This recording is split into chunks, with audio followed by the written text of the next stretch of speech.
সুপ্রিয় দর্শক, আসসালামু আলাইকুম।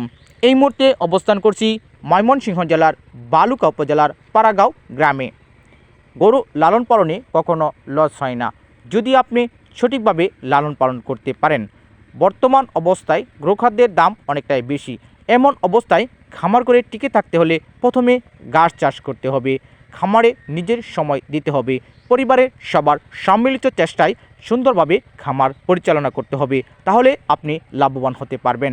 আর যদি নতুন অবস্থায় শুরু করতে চান, সেক্ষেত্রে আমার দিক থেকে পরামর্শ হচ্ছে প্রথমে 2টি, 3টি, 5টি থেকে শুরু করতে পারেন পরীক্ষামূলকভাবে। যখন বুঝবেন গরু লালন পালনে লাভটা বেশি হচ্ছে, তখন গরুর সংখ্যা বাড়িয়ে দেবেন। এভাবে আস্তে আস্তে আপনি লাভবান হতে পারবেন। বেশি আকারে সেট না করে অল্প থেকে শুরু করুন। আপনার যে কলিঘরটা আছে এখান থেকেই শুরু করে দিন। সেট করে অযথা টাকা নষ্ট করবেন না। নতুন অবস্থায় গলিঘর যেটা আছে এটা থেকেই শুরু করে দিন।